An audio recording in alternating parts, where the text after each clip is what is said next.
सेदिन थिला रविवार। बिटू बाइन हरी आउ माधिया चलिले जंगल पाख पड़िया को फुटबॉल खेलिबा पई।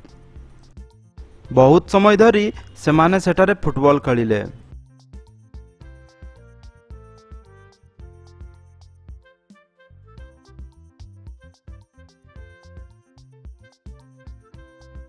अरे बिटू, बहुत समय हो गलानी, चलो एबे टिके नदी रे पहरी आसीबा।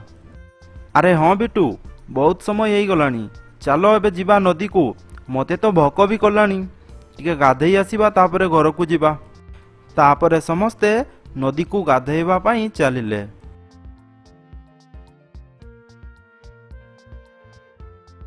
खरा बेलटारे नदीर टिके ठंडा पानी रे समस्ते गाधेइबे बोली खुशी थिले।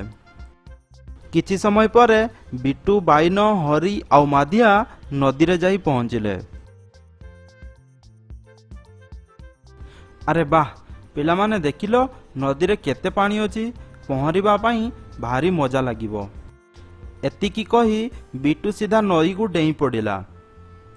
आउ किछि समय बीती गला, से पानी भितरे बुड़ी रहिला। तापरे पिला माने चिंता कले, अरे एते समय हेलानी बिटू पानी भितरे कौन करूची, ताकू कुंभीर नहीं जायनी तो। ओह की ठंडा पानी, पूरा मजा आसीगला। अरे तमे माने कौन देखुच, जल्दी जल्दी डेई पड़ो। बिटूर कथा सुनी बाइन भी पानी को डेई पड़िला। अरे हरी माधिया, तमे दीटा कौन देखुच, अरे पानी को डेई पड़ो रे, भारी मजा लागुची। एहा सुनी हरी आउ माधिया भी पानी को डेई पड़िले। खरा बेल रे ठंडा पानी रे गाधेइबाकू भारी मजा लागुताए। चारि जण सांग पानी भितरे बहुत समय धरी गाधांती। सेमाने जानी नथिले जे सेही जंगल पाखरे दुईटी राक्षस भूत रुहंती। सेही दुई राक्षस भूत बिटू बाइन हरी आउ माधियाଙ୍କୁ दूररू गाधेइबार देखुथांती। राक्षस भूत माने चारि जण पिलांकू देखि खूब खुशी हो जाती, काहींकि ना सेमाने भकिला थिले। अरे चलो चलो घर को चली जिबा, आज सेतिकी गाधेइबा, मते तो भोक भी कलानी। गाधेई सारिबा परे चारि जण सांग घर को फेरुथांती। आउ किछि बाट गला परे सेई दुईटी राक्षस को सेमाने पांती। राक्षस भूत को देखि बिटू बाइन हरी आउ माधिया खूब डरी जाती। सेई राक्षस भूत माने सेमानंकु देखि खूब हसंती आउ कुहंती जे आमे आजी तुम मानंकु खाइबू। सेतिकी बेले सेई बाट देई दुईटी साधु बाबा चली चली जाउथांती। आउ किछि बाट गला परे सेमाने देखिले दुईटी राक्षस भूत चारिटी पिलांकु खूब हैरान करुचंती।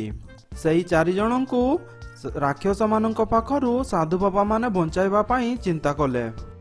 किछि समय परे सेही दुई साधु बाबा निजर जादू मंत्र बल रे दुईटी झियो होई गले। तापरे सेही चारि जणंकु बंचाइबा पई राक्षस भूत पाखकु गले। किछि समय परे से राक्षस भूत पाखरे पहुंची कहिले जे से चारि जणंकु छाड़ी दियो आउ आमकु आसी खाओ।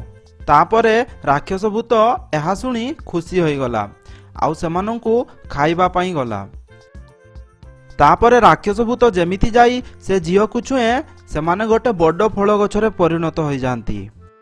एहा देखि पिला माने आश्चर्य होई जांती आउ तापरे साधु बाबा माने निजर असली अवस्था को आसंती।